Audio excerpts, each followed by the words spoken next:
Good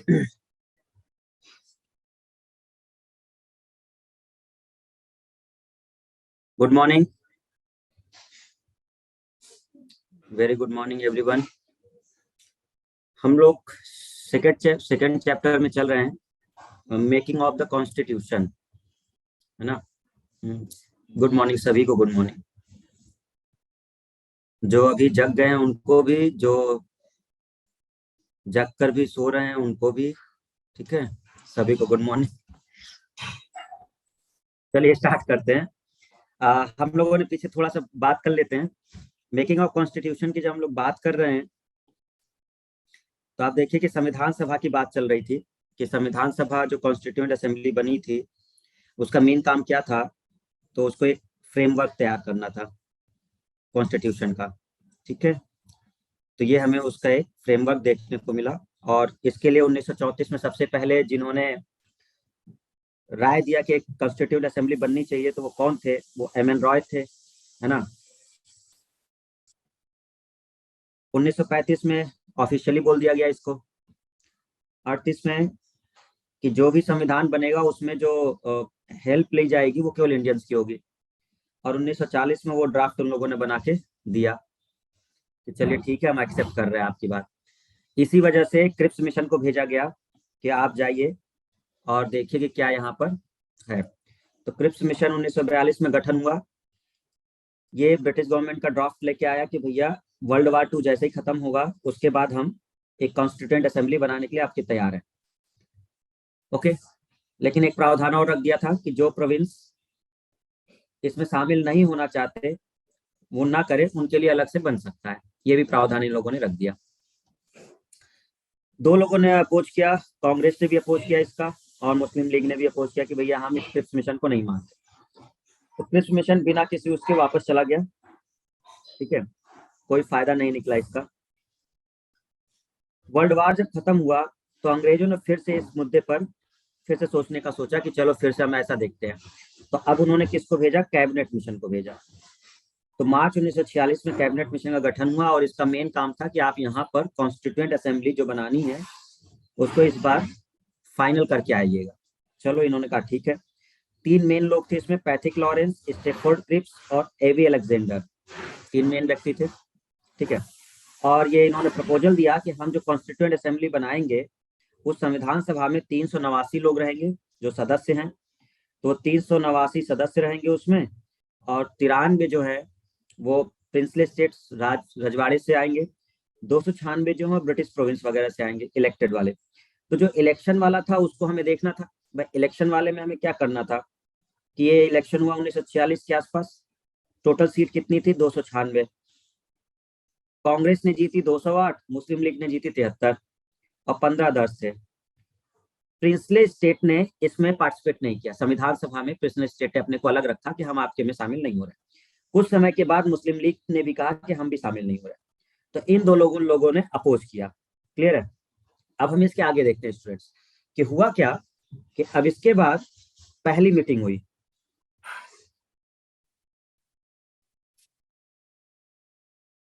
first meeting of constituent assembly. CA का मतलब है यहाँ पर कॉन्स्टिट्यूएंट असेंबली, संविधान सभा, समझ जाओगे सभी। तो सीए मतलब कॉन्स्टिट्यूएंट असेंबली, ये चार्टर्ड अकाउंटेंट नहीं है, ठीक है ना, कि यहाँ पर सीए मतलब चार्टर्ड अकाउंटेंट बना लेना। ये कॉन्स्टिट्यूएंट असेंबली है। तो ये संविधान सभा की हम बात कर रहे हैं। पहली बैठक कब हुई, 9 दिसंबर 1946 को। देखिए चुनाव वगैरह सब हो गए जुलाई अगस्त में ही, संविधान सभा भी बन गई। अब संविधान सभा में जब बन गई तो 296 टोटल थे, 208 ये थे, 73 ये थे और अदर्स ये थे। तो मुस्लिम लीग तो शामिल ही नहीं हो रही, मतलब ये 73 लोग शामिल नहीं हो रहे, सीधा सीधा बात बाइकआउट है। प्रिंसली स्टेट वैसे भी शामिल नहीं था। तो 208 सीट कांग्रेस की ये थी और अदर्स में जो 15 हैं इनमें से कुछ लोग शामिल हुए, तो बहुत ज्यादा लोग नहीं हुए। तो पहली बैठक में पार्टिसिपेट कितने लोगों ने किया, तो पहली बैठक में पार्टिसिपेट किया 211 लोगों ने।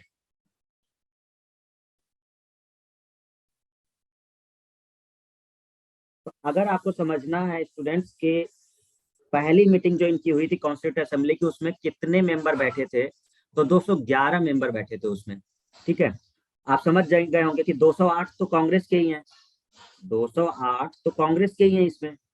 बाकी जो तीन आप तीन देख रहे हो वो इनसे हैं, 15 लोगों में से।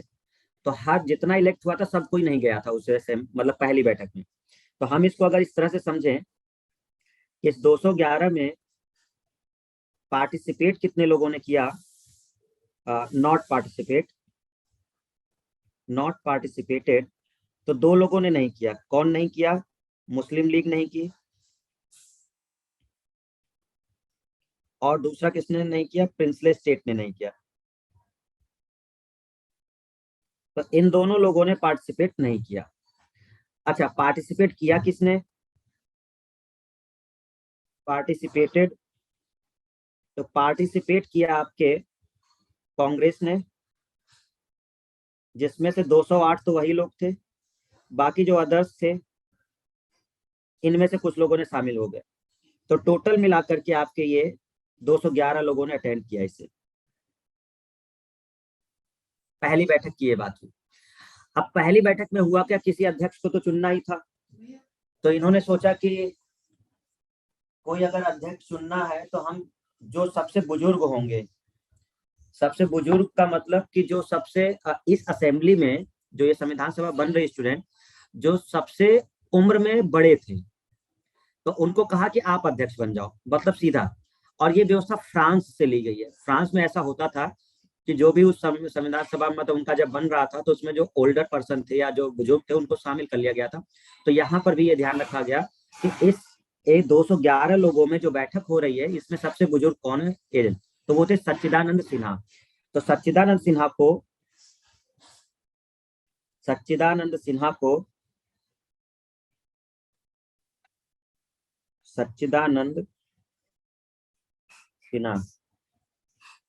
इनको प्रेसिडेंट बना दिया गया। प्रेसिडेंट का मतलब यहाँ पे अध्यक्ष है संविधान सभा का।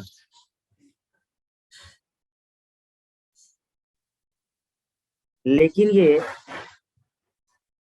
अस्थायी थे।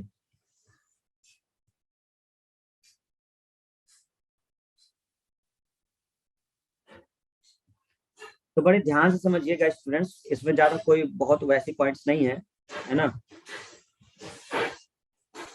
नोट कर लिया सबने?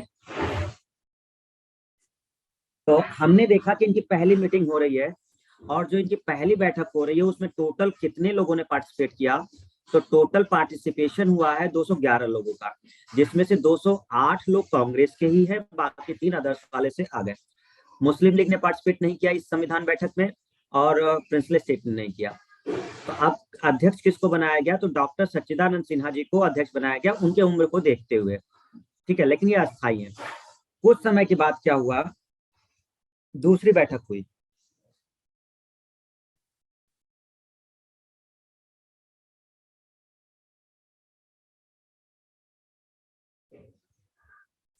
ठीक है, तो 11 दिसंबर 1946 को दूसरी बैठक रखी गई, और इस समय जो प्रेसिडेंट है इसमें डॉक्टर राजेंद्र प्रसाद को सिलेक्ट कर लिया गया। ठीक है, तो अब क्या हुआ कि जो अस्थायी अध्यक्ष थे इनको हटा करके इनकी जगह पर सर्वसम्मति से डॉक्टर राजेंद्र प्रसाद को स्थायी अध्यक्ष बना दिया गया। ये सब बड़े इंपॉर्टेंट पॉइंट्स है, ध्यान समझते रहिएगा कि पहले कौन बने हैं, तो डॉक्टर सच्चिदानंद सिन्हा, भले वो अस्थायी थे, लेकिन जो स्थायी बने हैं परमानेंट टाइप के, तो वो डॉक्टर राजेंद्र प्रसाद बने। इनकी हेल्प के लिए कुछ और लोगों को रखा गया, वाइस प्रेसिडेंट बनाए गए। ठीक है, तो वाइस प्रेसिडेंट भी बनाए गए थे। 2 वाइस प्रेसिडेंट रखे गए, एक थे HC मुखर्जी और दूसरे थे VT कृष्णामचारी।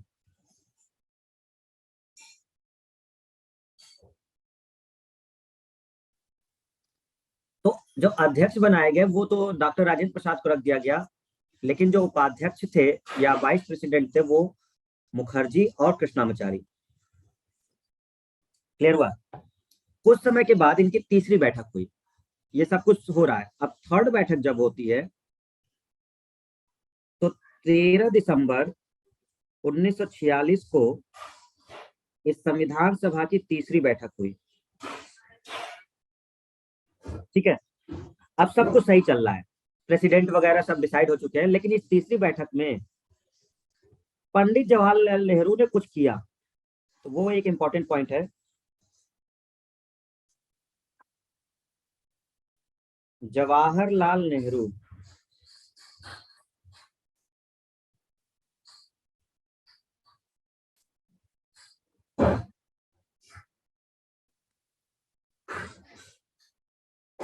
ऑब्जेक्टिव रेजोल्यूशन, इसको बोलते हैं उद्देशिका,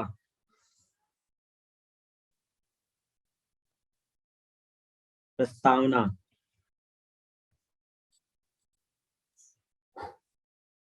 प्रस्तुत किया।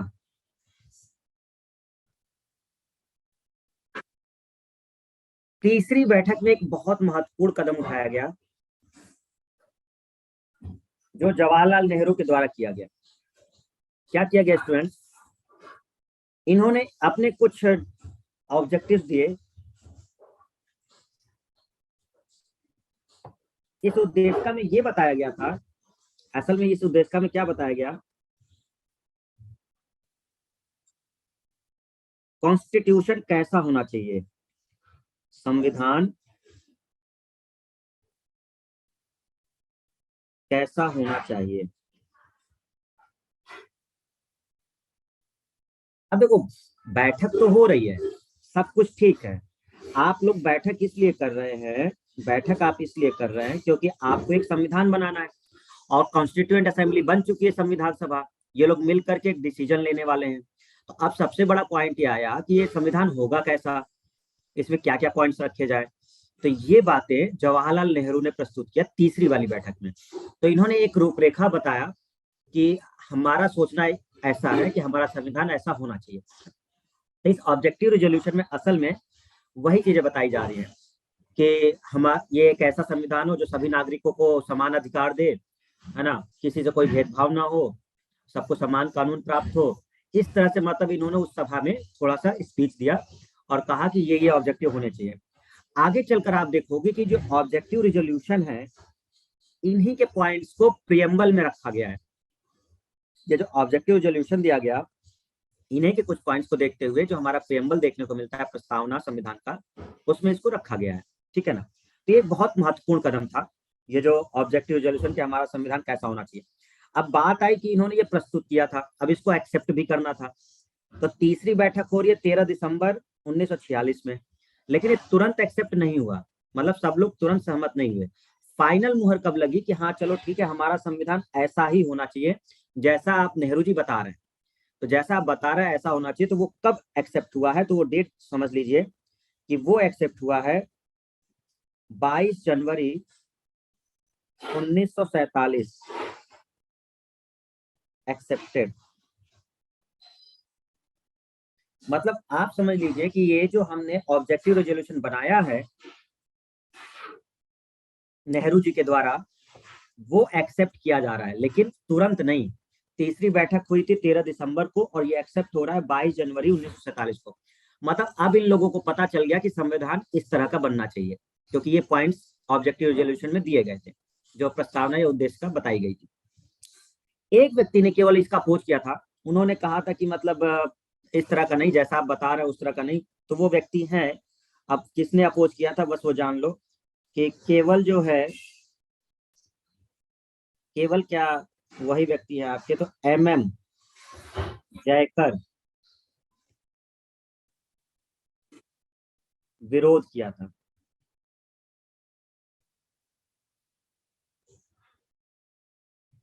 बाकी किसी ने नहीं किया, सबने इसको एक साथ पारित करवा दिया और इसको एक्सेप्ट कर लिया जवाहरलाल नेहरू के ऑब्जेक्टिव रेजोल्यूशन में। ठीक है, तो ध्यान देते हैं स्टूडेंट, क्या बताओ पहली मीटिंग कब हुई? तो पहली मीटिंग हुई है इनकी, फर्स्ट मीटिंग इनकी हुई है कॉन्स्टिट्यूएंट असेंबली की 9 दिसंबर 1946 को, 9 दिसंबर 1946 को।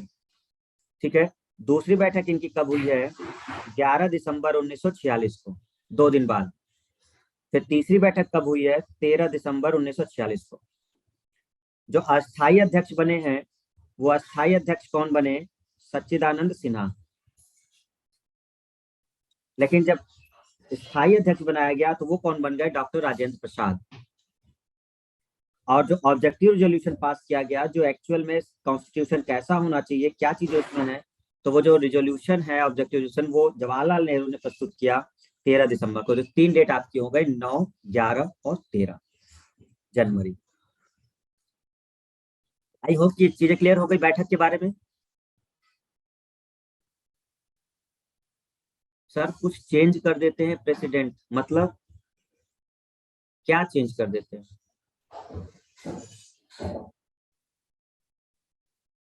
क्या पूछना चाह रहे हो ज्योति?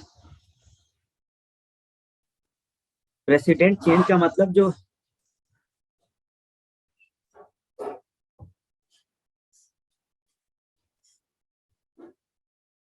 4 दिन के सच्चिदानंद नहीं बोला था, हमने कहा था कि 4 दिन के बाद एक बैठक हुई थी। अरे फिर वही, तुम लोग कैसे आदमी हो भाई। मेन जो पॉइंट हुआ था वो 4 दिन के बाद ही हुआ है, देखो जरा। पहली मीटिंग 9 दिसंबर को हुई है, और जो तीसरी बैठक हुई थी ये बहुत इंपॉर्टेंट थी, 13 दिसंबर वाली। क्योंकि आपको जो संविधान मिलने वाला है वो संविधान कैसा होगा, इसी मीटिंग में डिसाइड हुआ था, इसके द्वारा, जो ऑब्जेक्टिव रेजोल्यूशन है। इसलिए हमने कहा था कि वो 4 दिन वाली मीटिंग ज्यादा इंपॉर्टेंट थी, ये वाली, कि 9 दिसंबर को जो हुई थी, और ठीक वो 4 दिन के बाद ये हुई थी। ये हम समझाने की कोशिश कर रहे थे कि ये बहुत ज्यादा इंपॉर्टेंट था, क्योंकि यहाँ पर आपको ये बताने वाले थे ये लोग कि हमारा संविधान किस तरह का बनेगा। तो तुम लोग उसको मिक्सअप कर लेते हो सब लोग, ठीक है। तो ये हो गए सच्चिदानंद सिन्हा। फिर उसके बाद स्थायी अध्यक्ष बन गए आपके प्रेसिडेंट डॉक्टर राजेंद्र प्रसाद, और ये चीज। चलो आगे बढ़ते हैं। अब इसमें हम लोग देखते हैं कि क्या हुआ। Next point. अब वही चीज हो रही है जो कल बताए थे, ठीक है। देखो, ये एक्सेप्ट कब हो गया? 22 जनवरी 1947, ठीक है। फिर अगर आप वो देखते, लिखना मत इसको, ठीक है। 20 फरवरी 1947 को क्या हुआ था? एक प्रधानमंत्री थे, क्लीमेंट एटली, क्लीमेंट एटली, ब्रिटिश पीएम, ठीक है ना। वो ब्रिटिश पीएम ने क्या किया था, घोषणा कर दी थी हाउस ऑफ कॉमन्स में, क्या? कि हम भारत 3 जून 1948 के पहले छोड़ देंगे, ठीक है। मतलब उन्होंने कहा था कि हम इसके बाद शासन नहीं करेंगे, कल वाला जो चैप्टर था। तो अब यही चल रहा है। 22 जून को ये हो गया एक्सेप्ट, 22 जून को ये एक्सेप्ट हो गया था। और इसी समय ब्रिटेन में, इंग्लैंड में क्या चल रहा था, वहां पे जो क्लेमेंट एटली थे, उन्होंने हाउस ऑफ कॉमन्स में एक स्पीच दिया और कहा कि हम इनको आजाद कर देंगे, ठीक है। और फिर उन्होंने क्या कर दिया था, 21 फरवरी को, अगले ही दिन 1947 में, वेवेल की जगह उन्होंने किसको भेज दिया था वायसराय बनाकर? Mountbatten,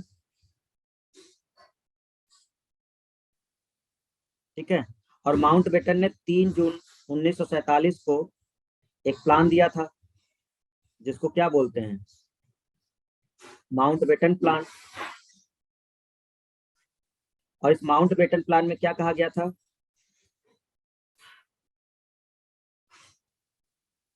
partition. और वो पार्टीशन जब हम देखते हैं तो पार्टीशन की बात होती है तो दो बन गए थे आपके। एक कौन बन गया था? पाकिस्तान।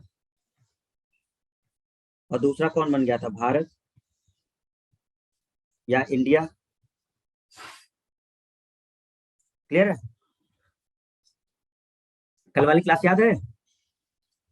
तो ये कल वही चल रहा था। और इसी समय क्या हुआ था कि जुलाई में ही,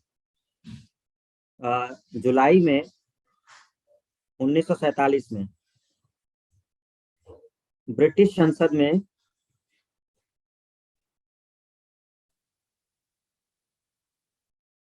इंडिपेंडेंस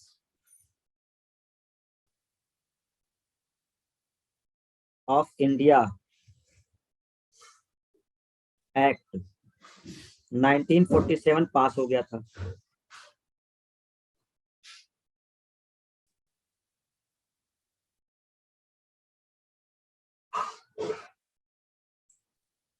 तो जुलाई वाले में ही क्या हुआ था कि ये एक्ट पास कर दिया गया था। इधर ये जून में ये प्लान दे रहा था पार्टीशन का, और उधर जो जुलाई जब आया 1947 तो वो एक्ट पास हो गया, भारतीय स्वतंत्रता अधिनियम, जिसके तहत हमें भारत को आजाद करना था। अब स्टूडेंट दिक्कत क्या हुई इसको समझिए जरा। अब हमारी बात समझिए कि ये पार्टीशन तो कर दिए, पाकिस्तान बना दिया और भारत बना दिया, लेकिन आप एक बात अगर हमें बताएं कि ये जो कॉन्स्टिट्यूएंट असेंबली जो बनी थी, ये वाली, ये 389 वाली, ये जो चीज थी, तो ये जो कॉन्स्टिट्यूएंट असेंबली आपको बनी दिख रही थी 389 वाली, तो इसमें तो सारे लोग शामिल थे ना। इस समय तक पाकिस्तान तो बना नहीं था भाई। ये 389 जो है ये कब की बात चल रही है, 46 में। तो 46 में जब ये प्रपोज किया गया तो क्या पाकिस्तान बना था? बोलो, पाकिस्तान बना था क्या? नहीं बना था ना। तो पाकिस्तान बना नहीं था, तो सब शामिल थे 389 लोग। लेकिन अब हमारी एक बात समझे कि इन्होंने 389 जो किया, 93 और 296, अब अगर आप पार्टीशन कर रहे हैं पाकिस्तान का, तो जो इनके क्षेत्र के लोग हैं उनकी सीटें तो हट गई ना भाई, क्योंकि बहुत सारी संविधान सभा में सीटें जो आरक्षित थी वो तो सबको लेकर था, बलूचिस्तान, सिंध वगैरह सारे प्रांत थे, बंगाल वगैरह सबको लेकर के 389 था। लेकिन अब क्योंकि ये अलग कर रहे हो तो ऑब्वियस सी बात है, हमारी जो संविधान सभा है वो संविधान सभा में अब ये चीजें नहीं रहने वाली, ये हटानी पड़ेंगी हमें। तो अब आप समझिए कि हुआ क्या, पार्टीशन के बाद क्या हुआ कि जो कॉन्स्टिट्यूएंट असेंबली है,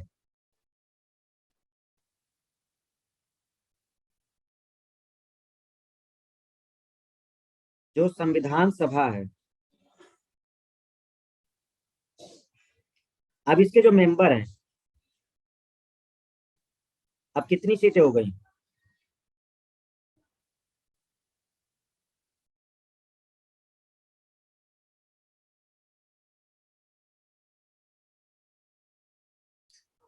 अब ये 399, 389 नहीं रहेंगे। वो बहुत सिंपल सा रीजन हमने समझा दिया क्यों नहीं रहेंगे, क्योंकि पार्टीशन होने के साथ ही बहुत सारी ऐसी सीटें जो पाकिस्तान वाले क्षेत्र में पड़ती थी वो पाकिस्तान के साथ चली गई। तो ऑब्वियस सी बात है हमें अपने संविधान से उसको हटाना पड़ेगा। क्यों? क्योंकि पाकिस्तान तो अपना खुद का संविधान बनाने वाला था। ठीक है, तो जो संविधान सभा थी हमारी, उसमें अब 389 नहीं है। पहले 389 को रखा गया था प्रावधान, लेकिन अब इस 389 को हटा दिया गया। अब आप 389 नहीं रख सकते क्योंकि बहुत सारे ऐसे थे जो पाकिस्तान के साथ गए। तो फिर वो कब हो गए, क्लियर है? तो वो 299 हो गए। क्लास की टाइमिंग 8 AM पर रख दीजिए सर प्लीज। क्यों भाई अरुण, इस समय क्या दिक्कत है?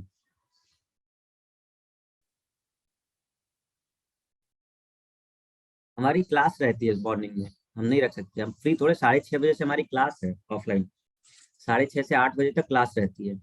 ठीक है, 8 बजे तो हम वहां से चलते ही हैं। तो पार्टीशन के बाद संविधान सभा 299 सीट हो गई। आई होप कि ये चीजें आपको समझ में आ गई होंगी। संविधान सभा को एक एक्स्ट्रा फंक्शन दे दिया गया, एडिशनल फंक्शन।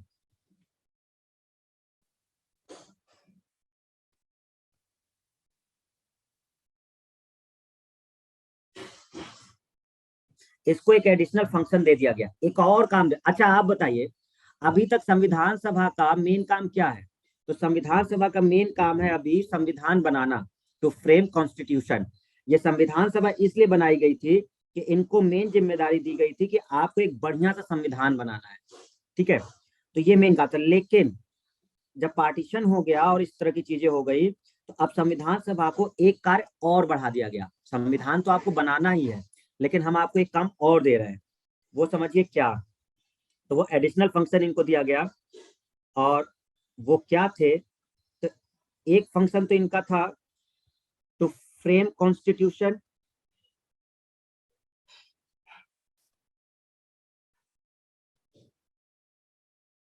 संविधान बनाना, लेकिन इनको एक काम और दे दिया गया। क्या?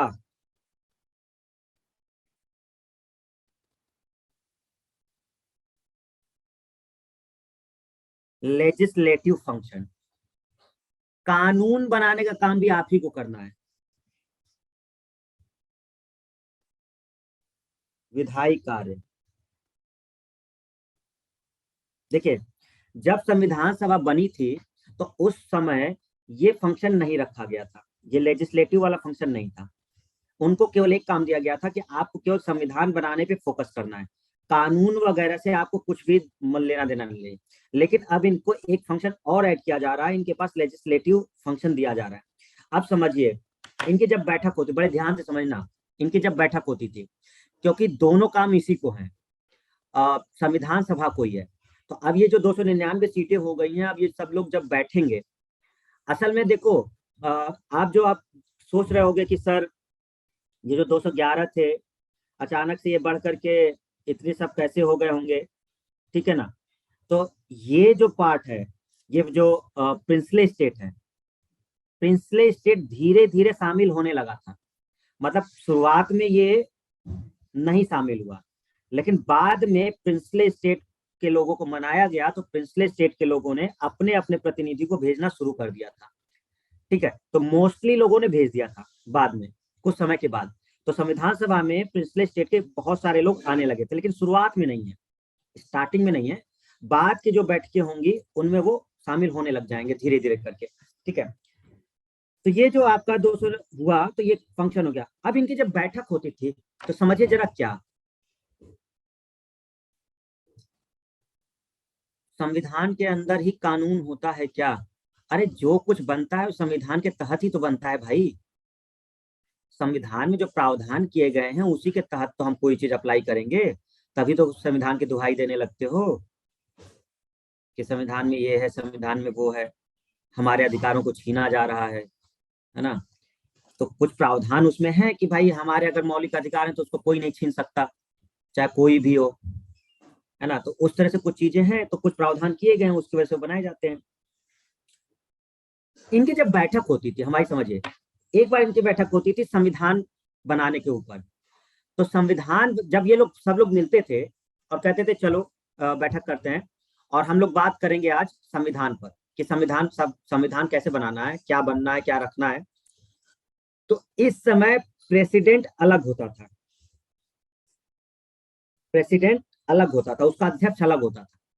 जैसे जब ये बैठक होगी और संविधान बनाने की बात होगी, टू फ्रेम कॉन्स्टिट्यूशन, तो जब फ्रेम कॉन्स्टिट्यूशन बनाना होगा तो इस समय प्रेसिडेंट होंगे डॉक्टर राजेंद्र प्रसाद।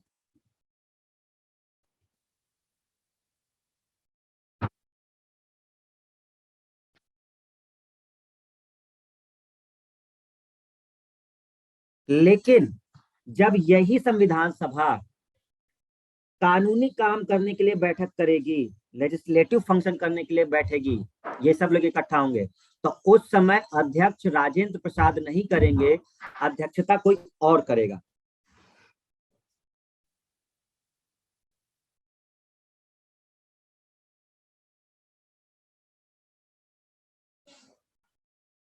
बड़े ध्यान से समझना, इसमें कंफ्यूजन बिल्कुल नहीं होनी चाहिए। संविधान सभा वही है, लेकिन संविधान सभा को सबसे पहले एक काम दिया गया था कि आपको कॉन्स्टिट्यूशन बनाने पे फोकस करना है। लेकिन जब पार्टीशन वगैरह हो गए तो उसके बाद कुछ समय के बाद इनके पास एक एडिशनल फंक्शन आ गया, आपको लेजिस्लेटिव फंक्शन भी देखना है। ठीक है, तो इनको लेजिस्लेटिव फंक्शन भी देखना था। लेकिन यही जब संविधान सभा के लोग इकट्ठा होते थे और जब ये लोग बात करते थे संविधान बनाने की कि हम संविधान पे चर्चा करेंगे, तो उस समय उस पूरी टीम का जो नेतृत्व है वो राजेंद्र प्रसाद करते थे। लेकिन जब यही पूरे लोग इकट्ठा होते थे इस पर कोई चर्चा करने के लिए, लेजिस्लेटिव फंक्शन पे चर्चा करने के लिए, तो उस समय इन लोगों का नेतृत्व मावलंकर करते थे। ये दो अलग अलग चीजें हैं, ध्यान रखनी है आपको। अरे जैसे हम लोग हैं, 100 लोगों की टीम है, हमने कहा चलो आज बैठक करते हैं, तो तय हुआ कि भाई आज की बैठक में क्या चर्चा होगी। तो हमने कहा आज की बैठक में हम लोग क्या करने वाले हैं, संविधान के ऊपर डिस्कस करने वाले हैं। तो हमने कहा कि अच्छा, इस 100 लोगों में नेता कौन होगा हमारा जो नेतृत्व करेगा। तो हमने कहा चलो डॉक्टर राजेंद्र प्रसाद को बना देते हैं। तो डॉक्टर राजेंद्र प्रसाद नेतृत्व है, ये प्रेसिडेंट हो रहे हैं, यही 100 लोग। अब ये कहते हैं कि कल हमारी जो बैठक होगी, उस कल वाली बैठक में हम क्या करेंगे, हम संविधान पर चर्चा नहीं करेंगे, हम क्या करेंगे, हम कानून से रिलेटेड बातें करेंगे, लॉ के बारे में बात करेंगे। और यही 100 लोग हैं। फिर से 100 लोग इकट्ठा हुए, तो फिर से इन लोगों ने कहा चलिए बताइए कौन अध्यक्ष होगा, कौन प्रेसिडेंट होगा। तो ये लोग कह रहे हैं अच्छा इस वाले में रहने देते हैं, राजेंद्र प्रसाद जी को तो हम बना ही चुके हैं, हम क्या करते हैं मावलंकर जी को बना देते हैं। ये चल रहा है। तो वही सब कोई टीम है, पूरी टीम वही है। जब ये लोग कॉन्स्टिट्यूशन पे चर्चा करते थे तो राजेंद्र प्रसाद को अध्यक्ष बना देते थे, वो उसके देख रेख में होता था। लेकिन जब ये वही टीम कानून पे बात करती थी तो उसमें जीवी मावलंकर को बना दिया जाता था। ये ऐसे चल रहा था। आई होप कि अब चीजें क्लियर हो गई होंगी। क्लियर है दोनों? ठीक है ओके। तो ये चलो हो गया। चलो ये लोग करते रहे, एडिशनल फंक्शन चलता रहा, दोनों काम कॉन्स्टिट्यूएंट असेंबली देखती रही। कब तक देखेगी ये, कब तक देखेगी? तो ये देखती रही जब तक संविधान नहीं बन गया। तो ये दोनों कार्य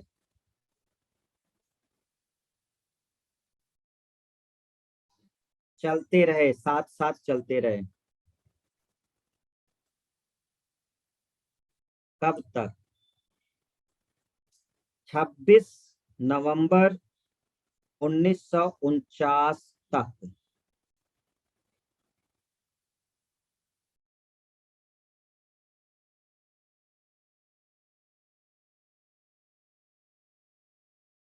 छब्बीस नवंबर 1949 तक ये दोनों फंक्शन चलते रहे। अब आप बताइए ये वाली जो डेट है,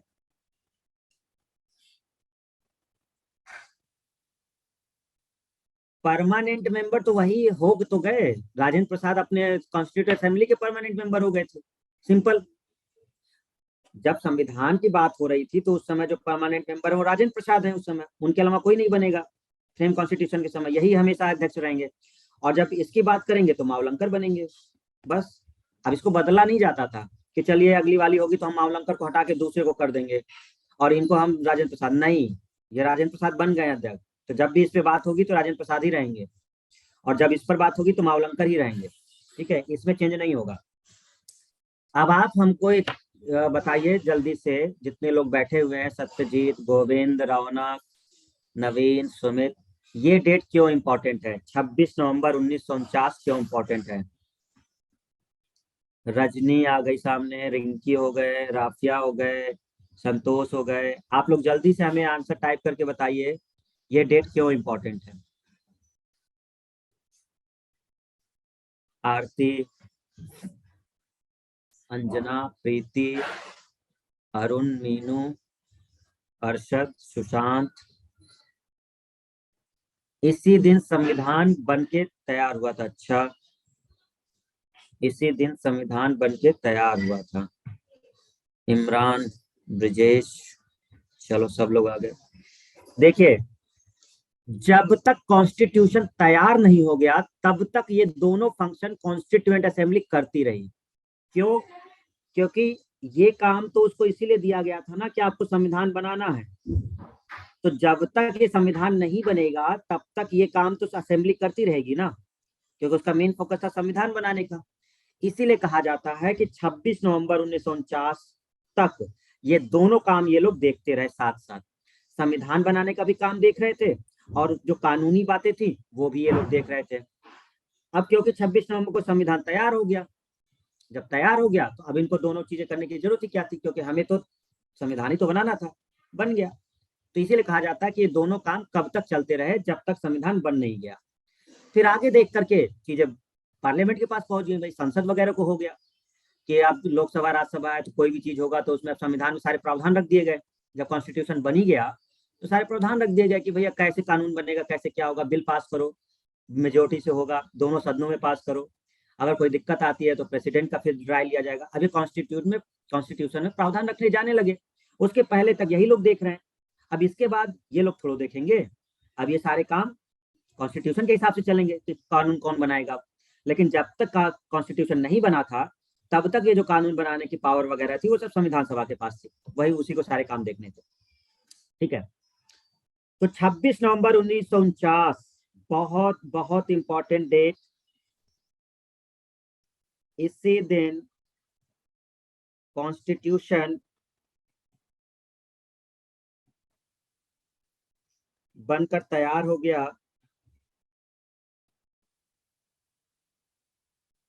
ठीक है, और इसको अपना लिया गया। अभी लागू नहीं किया गया है पूरी तरीके से, अपना लिया गया है, एक्सेप्ट कर लिया गया है। तो संविधान बनकर इस दिन तैयार हो गया था। अब हमारी बात बड़े गौर से सुनिएगा।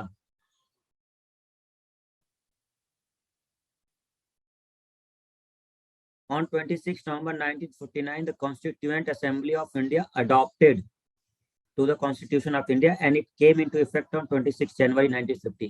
ठीक है, सही आंसर है। संविधान बन के तैयार हो गया। अब हमारी बात जरा ध्यान से सुनिए कि इस संविधान को बनने में समय कितना लगा, टाइम कितना लगा। 2 साल, 11 मंथ, 18 डेज। 2 साल, 11 महीने और 18 दिन ये समय लगा।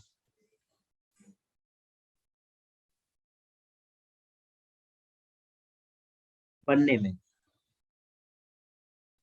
ठीक है, अब हमारी बात जरा ध्यान समझिए, पैसा कितना लगा। पैसा भी तो बात करो कि पैसा खर्च हुआ या नहीं। तो जी बिल्कुल, पैसे लगे 60 लाख रुपए।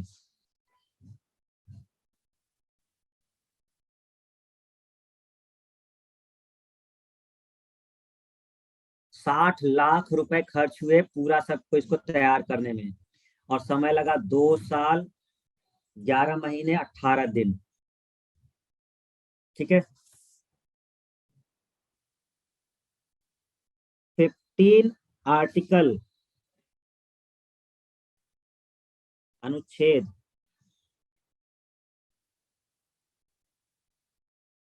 तत्काल प्रभाव से लागू हो गए।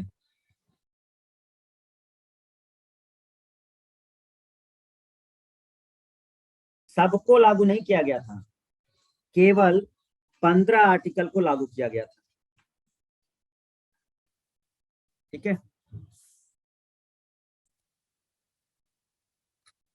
सर, पैसा कहाँ से आया था? पैसा जो गवर्नमेंट आपकी चल रही है उन्हीं से आया है। ठीक है, अब चल रहा है। अरे ये लोग वैसे भी अमीर सब थे। ठीक है, रेवेन्यू वगैरह जो जनरेट हो रहा है उसी से पैसा लगाया जा रहा है। और ये कोई छोटे मोटे आदमी नहीं थे। नेहरू फैमिली अच्छी खासी बहुत अमीर फैमिली है। ठीक है, बैरिस्टर, सब बैरिस्टर ही तो थे मेनली इस पूरे कॉन्स्टिट्यूएंट असेंबली में। सब संभ्रांत परिवार के थे सब। अच्छे, कॉमन पीपल थोड़ा था उसमें कि बहुत कोई लोअर तबके का गया होगा। और मेनली कांग्रेस के ही मेंबर आपको देखने को मिल रहे हैं अगर आप देखें तो एक प्रकार से समझ लीजिए कि जो संविधान बनाया है वो मेनली कांग्रेस ने ही बनाया है। ठीक है, तो क्योंकि वो कांग्रेस का ही था तो वो सारे आप देख ही रहे हैं कि सब अलग ही हैं। 211 मेंबर तो कांग्रेस के ही हैं उसमें पूरे के पूरे।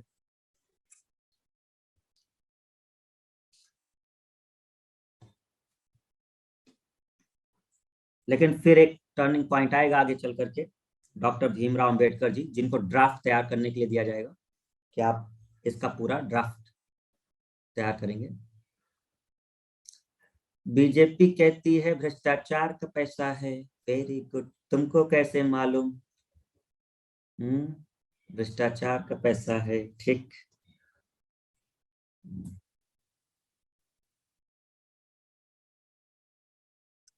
चलिए तो ये इतनी बातें हम लोगों ने कर ली।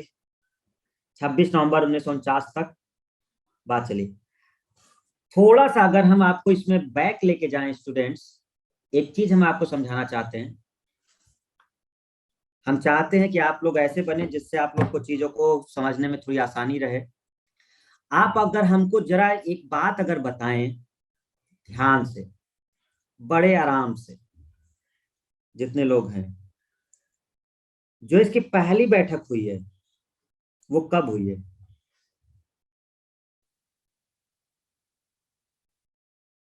9 दिसंबर 1946 को। 9 दिसंबर 1946 को कब हुई है? 9 दिसंबर 1946 को। चलिए, संविधान कब बना है? 26 नवंबर 1949 को। ठीक है।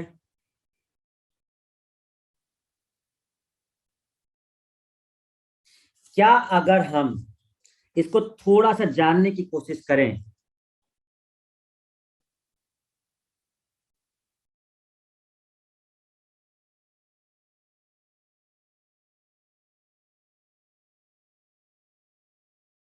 आप बताइए कितना टाइम हुआ?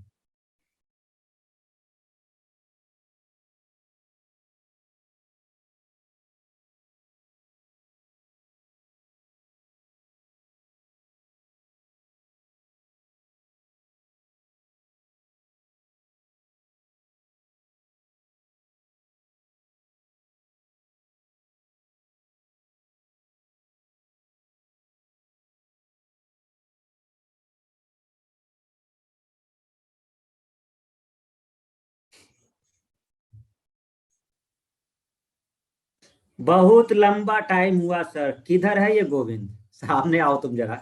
हैं? कह रहा है कि सर बहुत लंबा टाइम हो गया सर।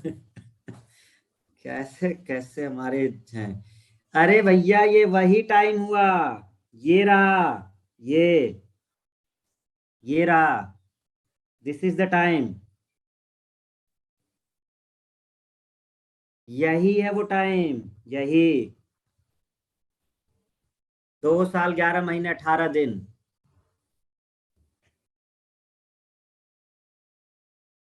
आई बात कुछ समझ में कि संविधान को बनने में जो समय लगा है? ये हुई है पहली बैठक, और ये रहा उसको फाइनल करने का दिन। दोनों के बीच का समय है 2 साल 11 महीने 18 दिन। चलो, बढ़िया आंसर देते हो भाई गोविंद। कहाँ से लाते हो इतना बढ़िया दिमाग?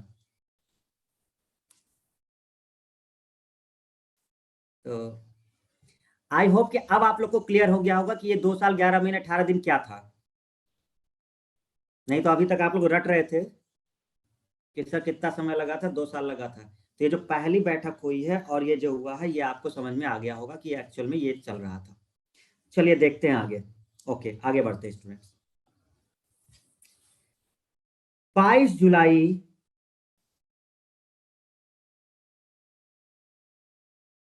सर नेहरू परिवार इतना अमीर कैसे हो गया? सोनिया गांधी जी के पास जाइए, उनसे थोड़ा जानकारी लीजिए। आरटीआई से कहिए कि हमको जानकारी चाहिए कि आपकी जो पीछे की फैमिली है वो इतनी अमीर कैसे हो गई है। ठीक है ना? तो आपको शायद जानकारी मिल जाए। हमसे काहे पूछते हो भाई?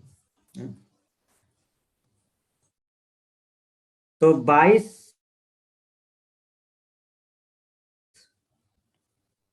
जुलाई 1947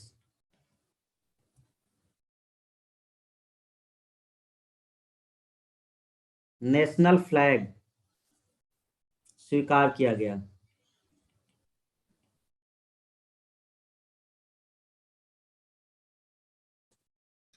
24 जून या 24 जनवरी 1950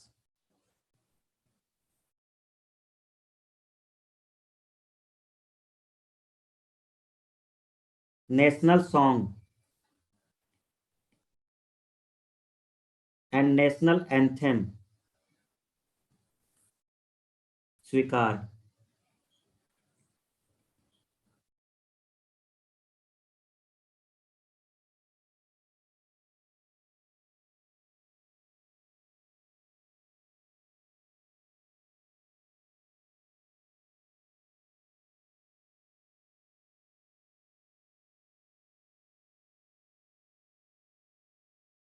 ठीक है।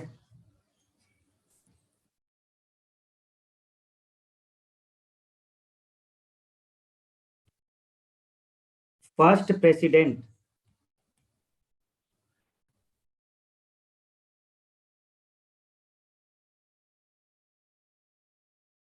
Of India,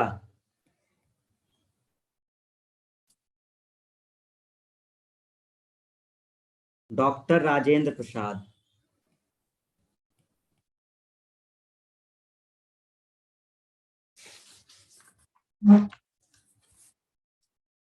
doctor Rajendra Prasad.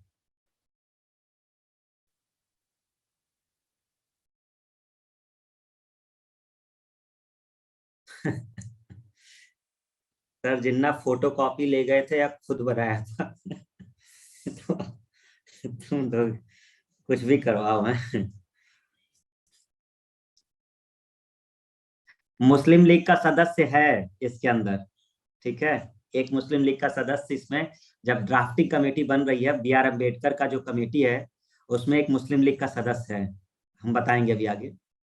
जब संविधान बन रहा है, तो जब बी आर अम्बेडकर को ड्राफ्ट बनाने के लिए दिया गया था, तो उसमें टोटल 7 लोग थे, एक बी आर अम्बेडकर को लेकर। तो बी आर अम्बेडकर और एक 6 सदस्य, उसमें से एक सदस्य मुस्लिम लीग का था, ठीक है। तो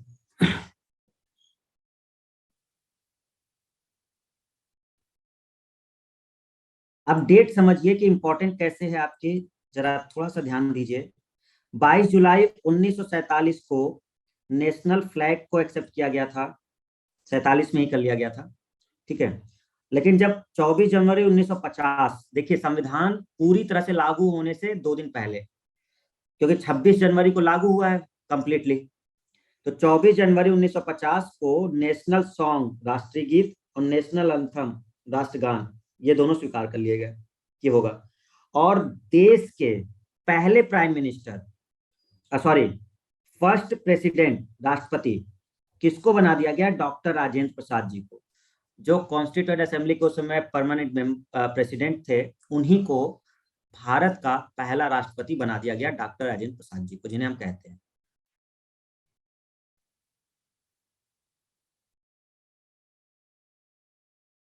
देखो परेशान मत हो कि कितने लोग चुने गए थे, हम अभी बताएंगे। अभी हम समिति के बारे में थोड़ा डिस्कशन कर रहे हैं। आप लोग क्वेश्चन पूछे, कमेटी हम अभी बताएंगे, थोड़ा धीरे धीरे चलने दो, है ना। आप लोग एक ही बार में सब जानने की इच्छा रखते हो। तो ये एक दो इंपॉर्टेंट डेट हो गई, समझिए जरा आप। बहुत इंपॉर्टेंट पॉइंट्स हैं अब, ये ऑब्जेक्टिव जो हम बताने वाले हैं अब, ये सब इंपॉर्टेंट चीजें हैं, क्योंकि डायरेक्ट बनते हैं क्वेश्चन। एलिफेंट, हाथी, एलिफेंट।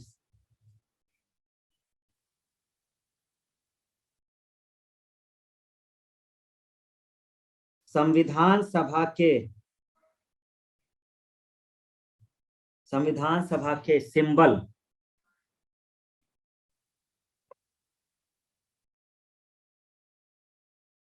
मुहर के रूप में एडॉप्ट किया गया था।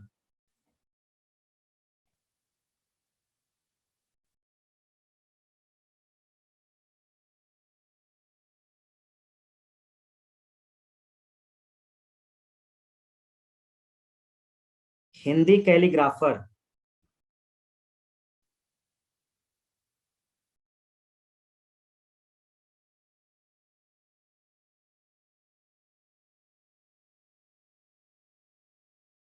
वसंत किशन वैद्य।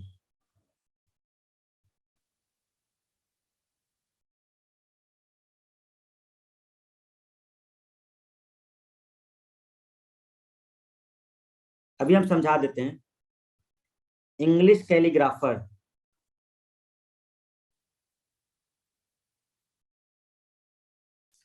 ये नोट कर लो, ठीक है।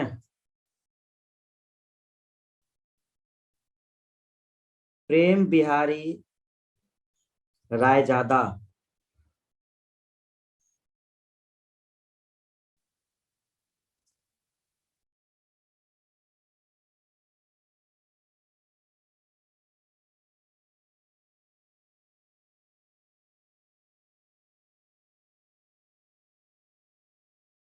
Constitution was adopted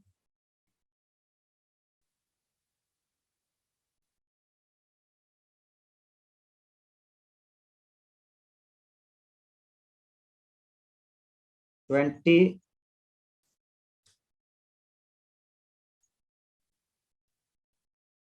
6 November 1949।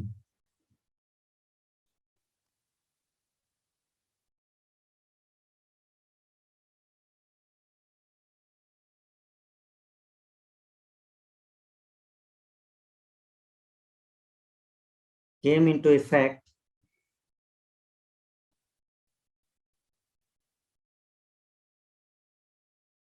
26 January 1950।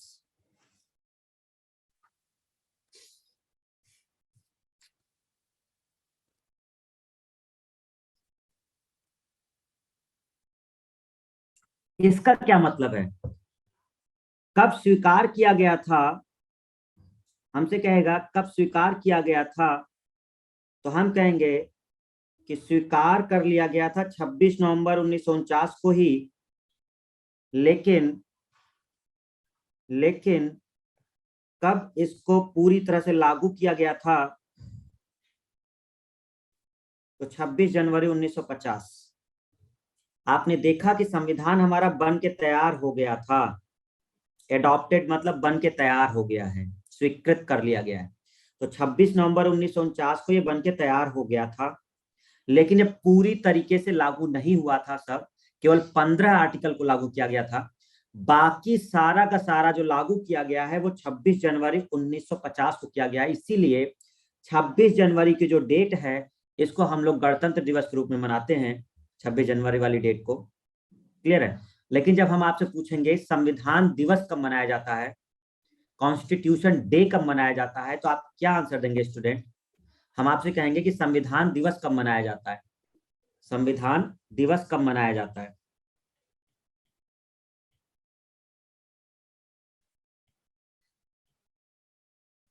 तो आप क्या कहेंगे, 26 नवंबर या 26 जनवरी? तो संविधान दिवस 26 नवंबर को बताया जाता है। क्यों? क्योंकि इस दिन ये बन के तैयार हो गया था और हमने इसको एक्सेप्ट किया था। लेकिन जब हम कहेंगे गणतंत्र दिवस, तो गणतंत्र दिवस वो है जिस दिन वो लागू हुआ था। तो गणतंत्र दिवस को हम लोग कहते हैं 26 जनवरी, क्योंकि इस दिन ये लागू हुआ था।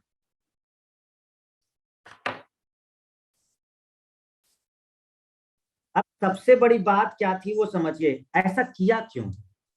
जब ये 26 नवंबर 1949 को तैयार हो गया था, तो इसको लागू क्यों नहीं कर दिया इन लोगों ने? जब ये 26 जनवरी 1949 को ये तैयार हो गया था, तो इन लोगों ने लागू क्यों नहीं किया इसे? ये चीज इन्होंने लागू क्यों नहीं किया? एनीवन? ये इसी डेट को 26 जनवरी को ही क्यों लागू करना चाहते थे? एक तो वैसे ही ये इतना डिले हो चुका था, एक तो इसी तरह से इतना समय लग चुका था बनने में, और उसमें भी वो सत्यजीत कह रहा है जेल से छूटे थे गांधी जी 26 जनवरी 1930। यस, ये जिसने भी आंसर दिया इसका सही है पंकज। 26 जनवरी 1930 पूर्ण स्वराज की घोषणा की थी जवाहरलाल नेहरू ने, झंडा फहराया गया था 26 जनवरी 1930। 1929 में लाहौर अधिवेशन हुआ था, उसके बाद ये चीज की गई थी। तो इन्होंने कहा ऐसा है, बन के रहने दो, लेकिन हम लोग लागू करेंगे 26 जनवरी से। वही जब हमने पूर्ण स्वराज की बात करी थी, तो हम पूर्ण स्वराज वाले दिन ही इसको लागू करेंगे। ठीक है? तो करेक्शन वरेक्शन नहीं करना होगा ममता करेक्शन वरेक्शन हो चुका, जो फाइनल बनना था वो बन गया है 26 नवंबर 1949 को। सब हो चुकी हैं चीजें, बस वो 26 जनवरी को इसलिए करना है क्योंकि 1930 में इसी दिन पूर्ण स्वराज की घोषणा की गई थी। अगर आपको याद हो, रावी नदी के किनारे और वो लाहौर वो झंडा फहराया गया था, जवाहरलाल नेहरू ने ऐसा किया था। ठीक है ना? 1930 में हुआ था देवेन, ठीक है, 31 में नहीं, 1930 में हुआ था। 1929 में लाहौर अधिवेशन हुआ था जिसमें प्रस्ताव रखा गया था, फिर 1930 के उसमें 26 जनवरी को उसमें ये कर दिया गया था। तो इसलिए ऐसा हुआ था। अब समझिए हमारी बात बड़े ध्यान से, कुछ लोग, सब लोग, ये जो हिंदी कैलीग्राफर है इसका क्या मतलब है, और ये जो इंग्लिश कैलीग्राफी है इसका क्या मतलब है। इसका मतलब होता है कि हमारा जो संविधान है वो रिटेन है, हाथ से लिखा गया है। जो मूल संविधान है उसको हाथ से लिखा गया है, और हाथ से लिखने में जिसने हिंदी में लिखा है वो हिंदी में लिखने वाले को कहा गया है हिंदी कैलीग्राफर, और वो है वसंत किशन वैद्य, जिन्होंने कॉन्स्टिट्यूशन को हिंदी में लिखा है। और जो इंग्लिश में जिसने लिखा है, इंग्लिश में जो किया गया है वो है प्रेम बिहारी रायजादा। तो ये कहा जाता है कि हमारा जो संविधान है सबसे बड़ा लिखित संविधान है, रिटेन, हैंड रिटेन है ये। तो हैंड रिटेन में जो हिंदी वाले हैं वो वसंत किशन वैद्य हैं, और जो इंग्लिश वाला है वो प्रेम बिहारी रायजादा है, ये है। और एलिफेंट तो इन लोगों ने एक मुहर के रूप में रखा था कि अगर मान लो हमें ये समझाना पड़े कि जैसे मुहर नहीं होती है सिंबल, इसका क्या रहेगा, तो हाथी रखा गया था। हमारा संविधान हाथी जैसा विशाल है, तो हम इसको डॉग वॉग नहीं रख सकते, कुत्ता नहीं रख सकते, बिल्ली नहीं रख सकते। हमारा संविधान बहुत बड़ा है, और बहुत बड़ा का मतलब कौन, हाथी। ठीक है, तो हाथी जैसा विशाल संविधान है हमारा। अरे इतना ही रखना था तो वेल रख लेते भाई, वेल मछली रख लेते और बड़ा हो जाता। ठीक है, तो बट नहीं रखे, चलो कोई बात नहीं, कुछ सोच के रखे होंगे। तो हाथी उन लोगों ने रख लिया था कि हमारा संविधान ये एक प्रतीक था।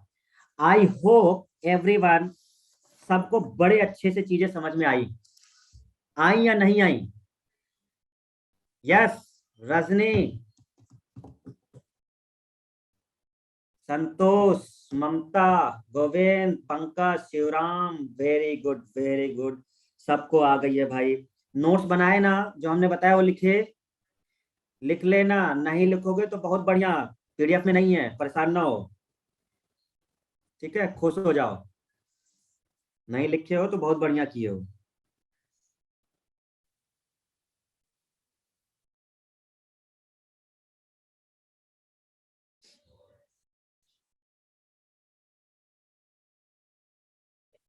ठीक है, संविधान का पहला प्रारूप बीएन राव ने तैयार किया। प्रारूप समिति ने 141 दिनों में संविधान का प्रारूप तैयार किया था। ये प्रारूप है, केवल ड्राफ्ट, मतलब इसका मतलब ये नहीं है कि ये संविधान बनाते इतने दिन में, ये नहीं। ठीक है,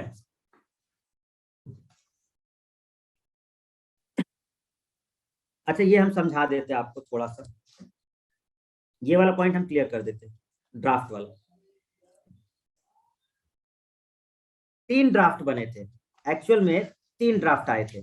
जब ड्राफ्टिंग की कमेटी बनी थी समिति में, तो 3 ड्राफ्ट इन्होंने बनवाए थे। एक ड्राफ्ट बोला जाता है first draft of constitution.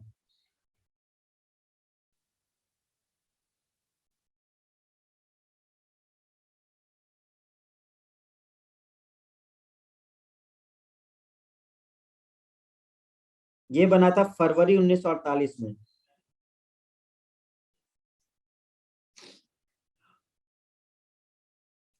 Second draft October 1948। Sorry, I'm still not sure about that.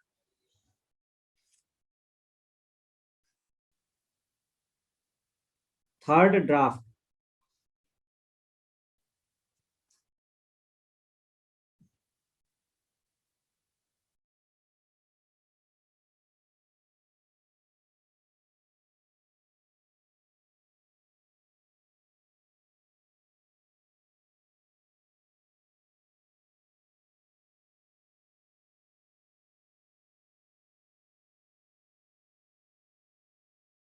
4 November 1948। 3 draft तैयार किए गए थे।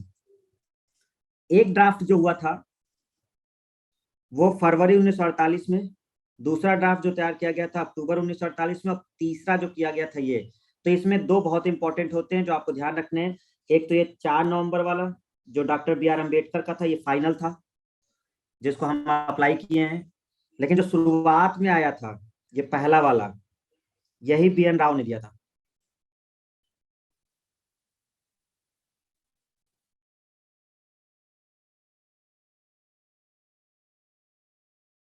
ठीक है, तो 3 रूप में इसको लिया गया है, और फाइनल जो दिया गया है वो दिया जाता है अंबेडकर साहब के द्वारा, इसलिए अंबेडकर साहब का ही माना जाता है जो फाइनल पूरा एकदम करके उन्होंने तैयार किया था।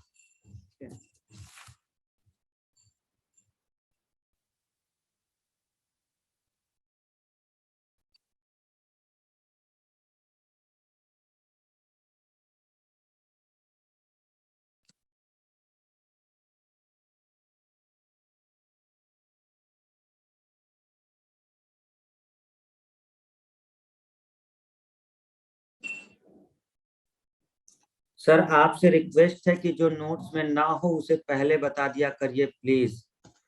हाँ, ताकि तुम लोग को लिखना ना पड़े, है ना। हम तो बेवकूफ हैं जो इतना लिखते हैं। तो हम इतना बताते ही काहे हैं, तुम्हारा पीडीएफ में है वही समझा दिया करें, उठा करके पीडीएफ खत्म। यही करेंगे कल से, पीडीएफ उठाएंगे तुम्हारा जो लिखा हुआ है वही पॉइंट समझाते रहेंगे, बेटर रहेगा।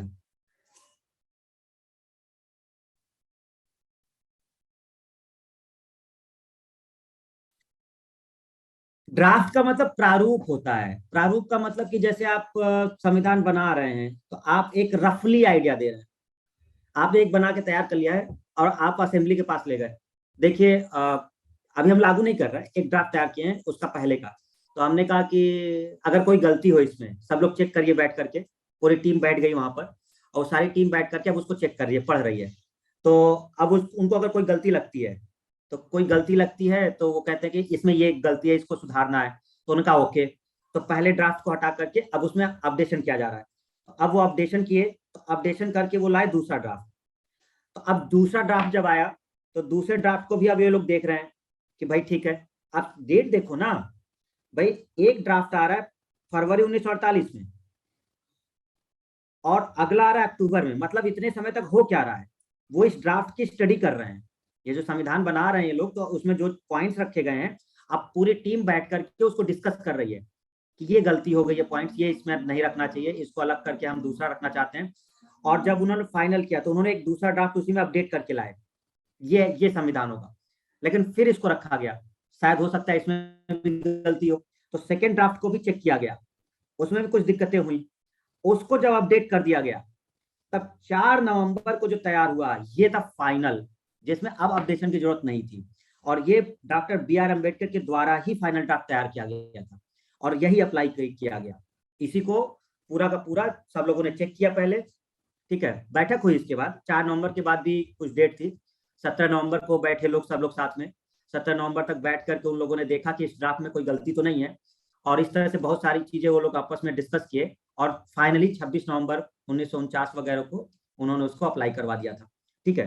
तो इसीलिए कहा जाता है कि जो फाइनल ड्राफ्ट जिसको अप्लाई करने को कहा गया था वो एक प्रारूप होता है, किसी चीज को लागू करने से पहले एक उसका ब्लूप्रिंट, एक रूपरेखा, ये ऐसा है और यही जाकर के आगे ऐसा होगा, तो उसे प्रारूप कहा जाता है, ठीक है।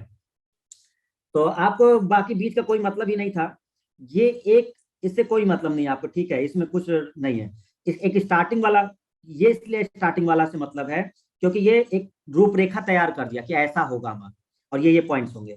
लेकिन कुछ कमियां थी तो उसको बीच में दूर किया गया, फिर उसको हटा करके आपका फाइनल वाला याद रखना है कि जो लास्ट में फाइनल ड्राफ्ट दिया था वो किसने दिया था, तो वो बी आर अम्बेडकर जी ने किया था, जिसको हम लोग आज देखते हैं, ठीक है। चलिए, तो ये पॉइंट्स आपको देखने को मिले, ओके। अब अगर हम देखें तो ये संविधान सभा का प्रारूप यही था कि पहला प्रारूप बी एन राव ने तैयार किया था, ठीक है ना। और प्रारूप समिति ने 141 दिनों में संविधान का प्रारूप तैयार किया था। मतलब जो पहला प्रारूप था इसको तैयार करने में 141 दिन लगे थे, ये जो बी एन राव ने ऐसा किया था। संविधान सभा की कुल कितनी बैठक हुई, अब सीधे याद करने वाली बातें हैं। जैसे हमने आपको बताया था ना कि संविधान सभा की पहली बैठक कब हुई थी, तो पहली बैठक हुई थी 9 दिसंबर को 1946 को, ठीक। दूसरी बैठक कब हुई थी, तो एक 9 दिसंबर को हुई थी, दूसरी हुई थी 11 को, तीसरी कब हुई थी 13 को।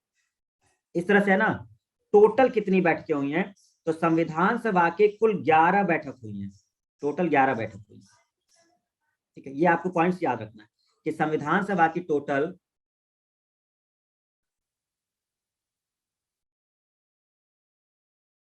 अरे परेशान ना हो, भी हम सब बता रहे हैं। बाबा साहब संविधान में नहीं शामिल थे क्या? ले वो संविधान में शामिल नहीं थे तो वो पिता कैसे बन गए संविधान के? कैसी बातें करते हो तुम लोग, थोड़ा धैर्य रखो, बता रहे हैं। तो संविधान सभा के 11 सत्र हुई, ठीक है। वस्तुतः कुल 12 बैठक हुई थी। एक्चुअल में जो सबसे लास्ट बैठक हुई थी ये वो वाली थी, 24 जनवरी 1950 वाली। अगर आपको थोड़ा सा याद हो, 24 जनवरी 1950 की जो संविधान सभा की बैठक हुई थी, जिसमें नेशनल एंथम और नेशनल सॉन्ग को एक्सेप्ट किया गया था और डॉक्टर राजेंद्र प्रसाद को प्रेसिडेंट बनाया गया था। तो काफी जगह इसको मतलब नहीं लेते ये लोग, क्योंकि बनने तक लेते हैं कि जब संविधान लागू किया गया था, एक्सेप्ट किया गया था, तो उस समय तक 11 बैठक हुई थी, वही 26 नवंबर 1949 तक। तो 11 बैठक हुई थी तो उसको लेते हैं। लेकिन लास्ट में एक बैठक की थी इन लोगों ने 24 जनवरी को, जब उन्होंने राष्ट्रीय गान और राष्ट्रीय गीत, लेकिन संविधान के लिए नहीं की थी। ये एक्चुअल में क्यों करी थी? ये इसलिए करी थी कि इसमें राष्ट्रीय गीत और राष्ट्रगान को एक्सेप्ट किया गया था।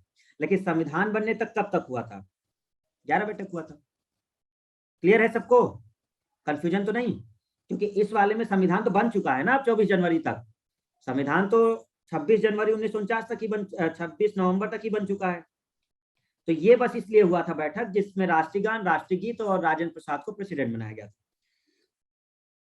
26 जनवरी 1949 संविधान सभा के माध्यम से भारत के लोगों ने संविधान को अंगीकृत, अधिनियमित एवं आत्मसमर्पित किया, अर्थात संविधान को स्वीकार किया गया। तो 26 जनवरी 1949 को संविधान को स्वीकार कर लिया गया और 15 अनुच्छेदों को तत्काल प्रभाव से लागू कर दिया गया। तो इसी दिन आपका 26 जनवरी 1949 को ही वो एक्सेप्ट हुआ और लागू कर दिया गया, पूरा नहीं हुआ, ठीक है। संविधान सभा की अंतिम बैठक 24 जनवरी 1950 को हुई, जिसमें 284 सदस्यों ने भाग लिया। अब आप समझिए जरा इसको स्टूडेंट, टोटल कितने थे? 299। याद आ रहा है? क्योंकि जब पाकिस्तान अलग हो गया था तो इसमें कितने लोग बचे थे? 299। लेकिन उस दिन कई लोग अब्सेंट थे। उस दिन जब सभा हुई थी 24 जनवरी 1950 को, तो इसमें कई लोग अब्सेंट थे। वहां प्रेजेंट कितने लोग थे केवल? तो 299 में से केवल 284 लोग प्रेजेंट थे उस समय सभा में। तो जितने प्रेजेंट थे उतने लोगों ने हस्ताक्षर कर दिया। तो संविधान पर हस्ताक्षर कितने लोगों ने किया उस समय? तो 284 सदस्यों ने संविधान पर हस्ताक्षर किए, जिसमें 15 महिलाएं भी शामिल थी। तो अगर आपसे पूछा जाएगा कि जब संविधान तैयार हुआ था, ठीक है, और उसके बाद जब 24 जनवरी 1950 को बैठक हुई, तो उस समय क्या पूरे 299 लोग प्रेजेंट थे? नहीं, वहां पर केवल उस दिन 284 लोग ही प्रेजेंट थे, 15 लोग अब्सेंट थे उस समय, और 284 सदस्यों के ही हस्ताक्षर उस पर हुए। और इन 284 लोगों में महिलाएं भी शामिल थी, 15 महिलाएं थी उस पूरे संविधान सभा के उसमें, ठीक है। डॉक्टर राजेंद्र प्रसाद को राष्ट्रपति चुना गया और इसी दिन राष्ट्रगान एवं राष्ट्रगीत को भी अपनाया गया। किस डेट को? 24 जनवरी 1950 को, ठीक है। संविधान सभा में कुल समय लगा 2 वर्ष 11 माह 18 दिन और कुल खर्च हुआ 60 लाख रुपए, ठीक है। मूल संविधान में जो 26 जनवरी 1949 को जो बना है, इसको नोट कर लीजिएगा। मूल संविधान में जो ओरिजिनल संविधान था उसमें आर्टिकल कितने थे? 395, जो पहला बना था। पार्ट्स कितने थे? 22। और शेड्यूल्स कितने थे? 8। आज की डेट में ये अलग है। वर्तमान में कितने हैं कुल अनुच्छेद? 448। इधर भाग कितने हो गए? 25। और अनुसूची कितनी है? 12। तो जहां आपने नोट किया वहां पर ये पॉइंट्स लिख लीजिए अभी, ठीक है। जहां पर आप नोट कर रहे हैं, आप ये वाला पॉइंट नोट कर लो अभी। मूल संविधान में मूल संविधान में कुल अनुच्छेद मूल संविधान में कुल अनुच्छेद 395। मूल संविधान में कुल अनुच्छेद 395।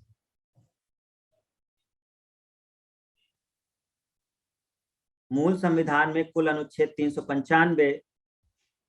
पार्ट्स 22।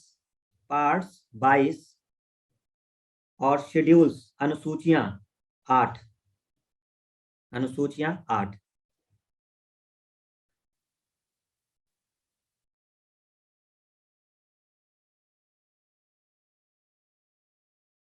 ठीक है। नोट कर लिया कि मूल संविधान जो बना था उसमें जो अनुच्छेद थे वो 395 थे, जो पार्ट्स थे वो 22 थे, जो अनुसूचियां थी वो 8 थी।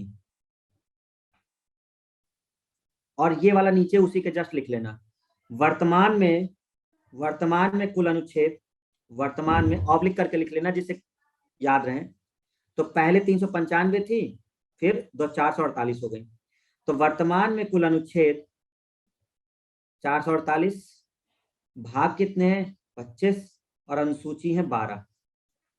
तो ये कंपेरिजन करने के लिए दोनों दे दिया ताकि आपको याद रहे कि पहले 395 थी, अब 448 है। पहले ये 22 थी, अब 25 है। पहले ये 8 थे, तो अब 12 है। नोट करो दोनों।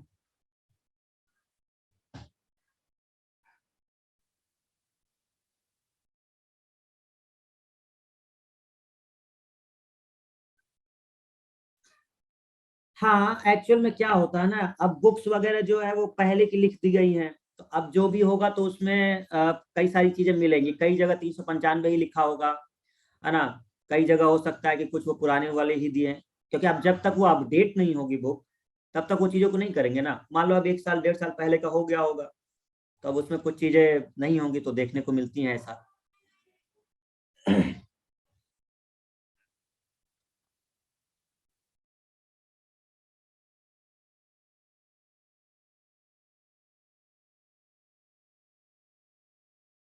तो ये अब नोट्स भी हमारे थोड़ा सा वो हैं, 1 साल तो पुराने होंगे ही, 1 1.5 साल।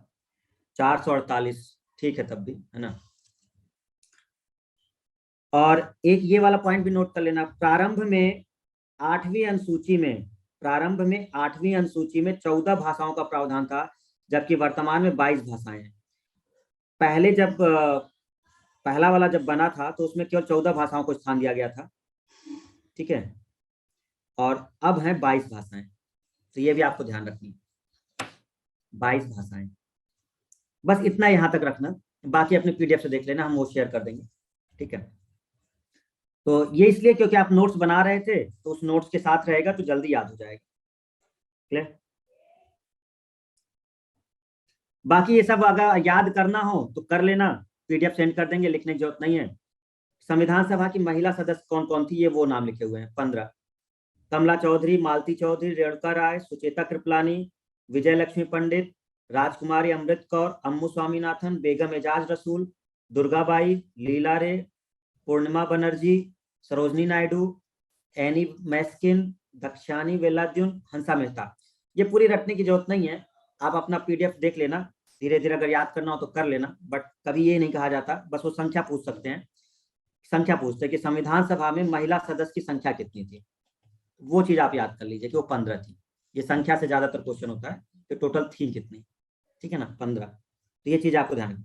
इसकी बात हम कल करेंगे जब कि इस कॉन्स्टिट्यूशन को बनाने में, संविधान को बनाने में, संविधान को बनाने में कौन कौन सी समितियां बनाई गई थी और वो समितियों के अध्यक्ष कौन थे। तो वो हम अब कल बात करेंगे मेन में, कि कौन कौन सी ऐसी समिति थी जिन लोगों ने संविधान बनाने में हेल्प किया है। जैसे बी आर अम्बेडकर वाला देखिए, तो डॉक्टर बी आर अम्बेडकर जो थे वह एक्चुअल में किसके प्रेसिडेंट थे, वो ड्राफ्टिंग कमेटी के प्रेसिडेंट थे। जो ड्राफ्ट तैयार करना था उसके ये थे मेन, इन्हीं के ड्राफ्ट को फाइनल किया गया था, ठीक है। और इनकी ड्राफ्टिंग कमेटी, ये बहुत इंपॉर्टेंट है, ये बहुत इंपॉर्टेंट है, इसीलिए लिखा गया है ये ड्राफ्टिंग कमेटी ही बहुत इंपॉर्टेंट थी जिसने फाइनल किया था संविधान को। तो ड्राफ्टिंग कमेटी का ही पूछा जाता है ज्यादातर क्वेश्चन, कितने सदस्य थे, ठीक है ना, इसको हम डिस्कस करेंगे। तो टोटल थे इसमें 7, अंबेडकर साहब को मिलाकर। लेकिन जब आप अपनी पीडीएफ देखेंगे तो आपको यहाँ दिखेगा 7 नाम यहाँ लिखे गए हैं और एक अंबेडकर साहब, तो टोटल मिलके हो जाएंगे 8। तो अगर हम आपको ये समझाएंगे नहीं तो आप कंफ्यूजन में आ जाएंगे, हमें समझाना होगा ये 7 कैसे हैं। इसमें से एक लोगों की मृत्यु हो जाती है, वो एक लोग मर जाते हैं तो उनकी जगह एक दूसरे व्यक्ति आ जाते हैं। ये जो खेतान है, इनकी मृत्यु हो जाती है बीच में, तो जब इनकी मृत्यु हो जाती है तो इनकी जगह ही ये कृष्णामचारी आ जाते हैं, ठीक है। तो ये एक्स्ट्रा आपको दिख रहा है, लेकिन एक्चुअल में वो रहेंगे नहीं हमेशा। जब वो सिलेक्ट होते हैं तो कुछ समय के बाद ही इनकी मृत्यु हो जाती है, तो इनकी जगह पर, इन्हीं की जगह पर शामिल किया जाता है कृष्णामचारी को। तो ये 6 ही लोग रहते हैं यहाँ, ठीक है, क्योंकि ये हट जाएंगे और इनकी जगह हमारे कौन आ जाएंगे, ये, ठीक है। तो 1 2 3 4 5 और 6, तो 6 ही रहेंगे वो। इसका नाम, इनका नाम इसलिए लिख दिया था क्योंकि ये स्टार्टिंग में थे, जैसे आपको पता रहे कि जब बना था ड्राफ्टिंग कमेटी तो उस समय ये प्रेजेंट थे, ठीक है, लेकिन बाद में कृष्णाचार्य आए थे। इसका डिस्कशन हम कल करेंगे जो समिति वाला है। तो आज वाला आप लोग देख लीजिए, सिंपल, बस ये खत्म होने वाला है, कल आपकी ये समिति होगा और कॉन्स्टिट्यूएंट असेंबली खत्म हो जाएगी। बस 2 मिनट, फटाफट सब लोग जरा सामने आए, एवरीवन जल्दी से सामने आए भाई, बिना देखे नहीं जाना ना। हाँ, बहुत सही सर, आगे वाला पीडीएफ दे, परेशान मत हो, अब हम आपका कंबाइन कर रहे हैं एक साथ, पूरी पीडीएफ हम एक ही साथ भेज देंगे, थोड़ा 1 2 दिन लगेगा, हम एक साथ ही उसको भेज दे रहे हैं।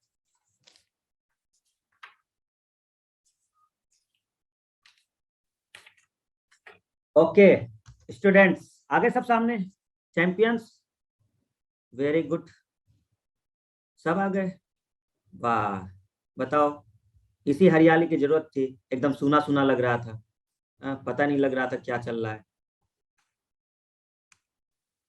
ओके भैया देखो, हमारी बातों का कोई बुरा न माना करे और अपने दिल पे न लिया करे, ठीक है ना। हाँ,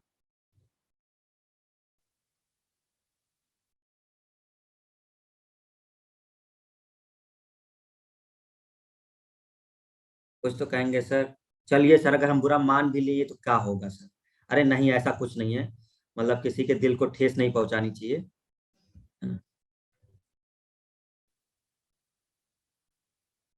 हाँ, सुनिएगा जल्दी जल्दी, बाकी जब पीडीएफ आपको डीपीपी दे देंगे तो ये अपने दिमाग को खुला रखिए, बताते जाइए। सबसे पहले संविधान सभा का विचार किसने प्रस्तुत किया था,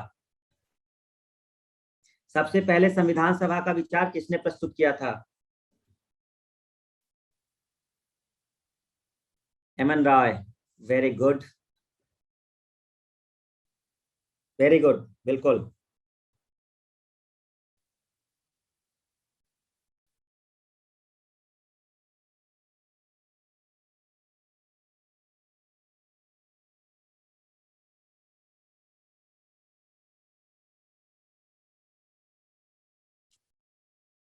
इनमें से कौन कैबिनेट मिशन का सदस्य नहीं था, William Wood, Pethick Lawrence, Stafford Cripps, AB Alexander, वही वाला सर जो अलग से बताए हैं सर, याद तो नहीं है लेकिन जो अलग से बताए हैं, मतलब विलियम वुड, विलियम वुड नहीं था, ठीक है ना, यही आंसर है, क्योंकि पैथिक लॉरेंस तो था, स्टेफर्ड क्रिप्स भी था और एबी अलेक्जेंडर भी था। भारतीय संविधान सभा का गठन किया गया था किस योजना के तहत, भारतीय संविधान सभा का गठन किया गया था किस योजना के तहत या किस मिशन के तहत, श्रद्धा आंसर देगी, निधि देगी आंसर, आरती वंदना सब लोग आंसर देंगे, राफिया, पेशिका, शिवराम, सब लोग का आंसर आना चाहिए, हर्षवर्धन आगे आंसर, कैबिनेट मिशन ने दिया, वेरी गुड, बहुत सही,